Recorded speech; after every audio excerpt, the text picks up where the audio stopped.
Business for Part 2 of the Council. Your Majesty, to make your declaration.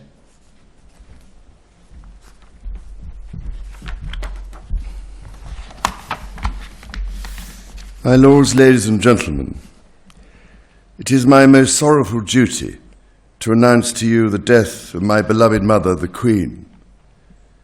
I know how deeply you, the entire nation, and I think I may say the whole world, sympathize with me in the irreparable loss we've all suffered. It is the greatest consolation to me to know of the sympathy expressed by so many to my sister and brothers, and that such overwhelming affection and support should be extended to our whole family in our loss. To all of us as a family, as to this kingdom and the wider family of nations of which it is a part, my mother gave an example of lifelong love and of selfless service. My mother's reign was unequaled in its duration, its dedication and its devotion. Even as we grieve, we give thanks for this most faithful life. I am deeply aware of this great inheritance and of the duties and heavy responsibilities of sovereignty which have now passed to me. In taking up these responsibilities, I shall strive to follow the inspiring example I have been set in upholding constitutional government and to seek the peace, harmony and prosperity of the peoples of these islands and of the Commonwealth realms and territories throughout the world. In this purpose, I know that I shall be upheld by the affection and loyalty of the peoples whose sovereign I have been called upon to be, and that in the discharge of these duties, I will be guided by the counsel of their elected parliaments. In all this, I am profoundly encouraged by the constant support of my beloved wife. I take this opportunity to confirm my willingness and intention to continue the tradition of surrendering the hereditary revenues, including the Crown Estate, to my government for the benefit of all, in return for the sovereign grant which supports my official duties as head of state and head of nation. And in carrying out the heavy task that has been laid upon me, and to which I now dedicate what remains to me of my life, I pray for the guidance and help of Almighty God. I have with humble duty to crave your Majesty's permission for the publication of your gracious speech. Approved. Concerning the security of the Church of Scotland. I understand that the law requires that I should, at my accession to the Crown, take and subscribe the oath relating to the security of the Church of Scotland. I am ready to do so at this first opportunity.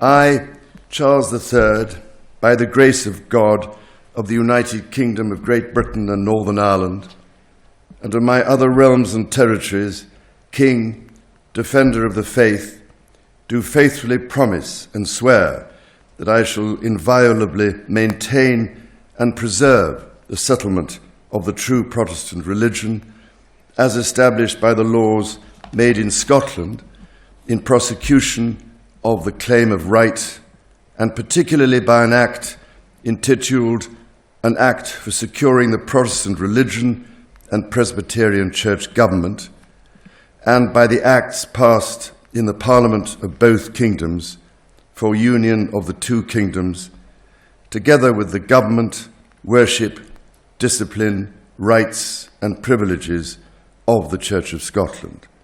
So help me God. I now invite Your Majesty to subscribe both copies of the instrument, confirming the oath has been taken.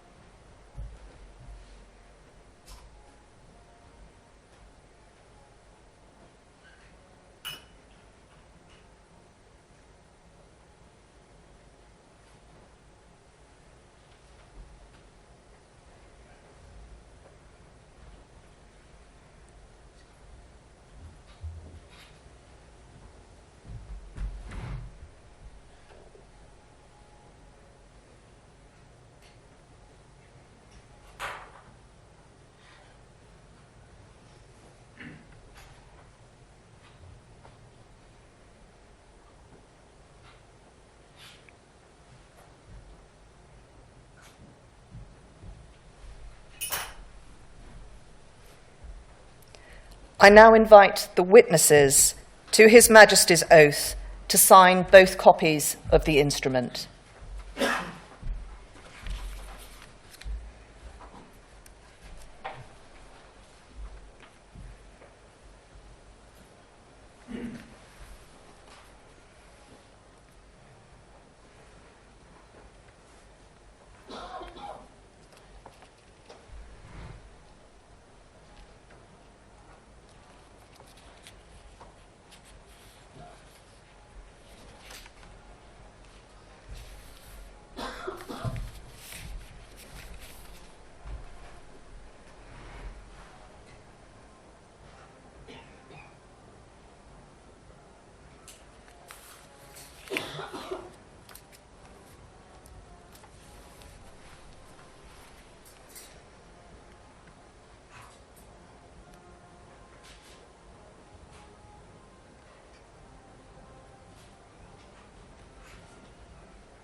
Draft of an order in Council authorising Your Majesty's declaration to be made public. Approved. Draft of an order in Council for recording the oath relating to the security of the Church of Scotland, to be transmitted to the Court of Session, to be recorded in the Books of Sederant, and afterwards lodged in the State Papers of Scotland and in the Council Register. Approved. Draft order in Council determining the form of proclamation for proclaiming Your Majesty in the realms and in the British Overseas Territories. Approved. Draft of an order in Council authorising the Lord Chancellor to make use of the Great Seal for sealing all things whatsoever that pass the Great Seal, until another Great Seal be prepared and authorised. Approved. Draft of an order in Council authorising the Lord Privy Seal, if need be, to make use of the existing Privy Seal until another Privy Seal is prepared and authorised. Approved. Drafts of 3 orders in Council authorising Your Majesty's principal Secretaries of State, the Lord Chancellor of the Exchequer and the Chancellor of the Duchy of Lancaster, to use the existing seals until other seals be prepared and authorised. Approved. Draft of an order in Council authorising Your Majesty's Secretary of State for Northern Ireland to make use of the existing Great Seal of Northern Ireland until another seal be prepared and authorised. Approved.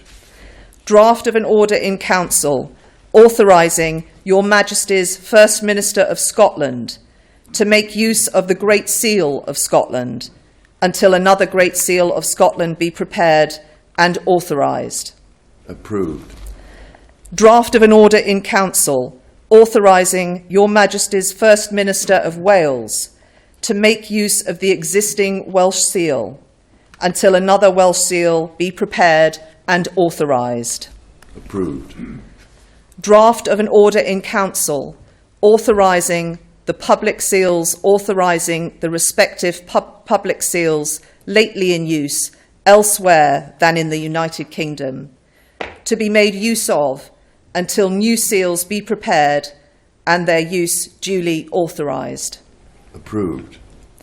Draft of an order in Council confirming Your Majesty's wishes in relation to the Sovereign Grant Act 2011 to continue the tradition of surrendering the hereditary revenues, including the Crown Estate, to your government for the benefit of all, in return for the sovereign grant, which supports your official duties as head of state and head of nation. Approved. Drafts of 2 proclamations. 1. Appointing the day of Her late Majesty's state funeral as a bank holiday in England, Wales and Northern Ireland. 2. Appointing the day of Her late Majesty's state funeral as a bank holiday in Scotland. And of 2 orders in Council directing the Lord Chancellor to affix the Great Seal to the proclamations. Approved. I now invite Your Majesty to sign both proclamations.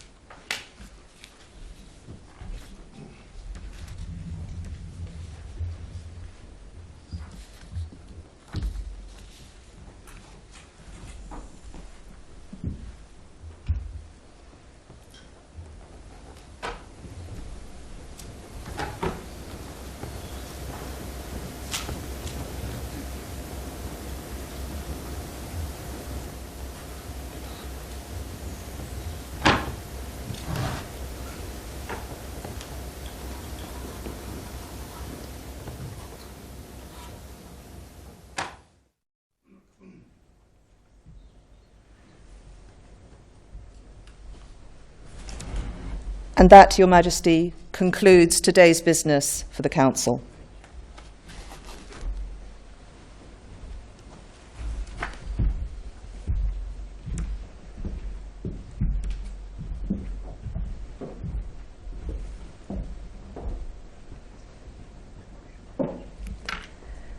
May I now invite the deputation party and the witnesses to the oath to exit via the picture gallery and the matted hall.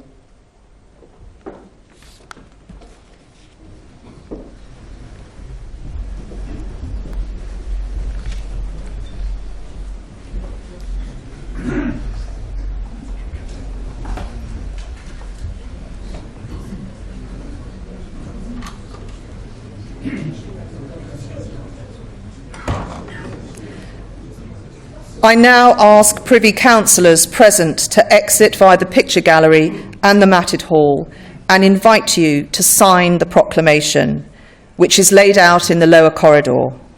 Thank you all for attending today.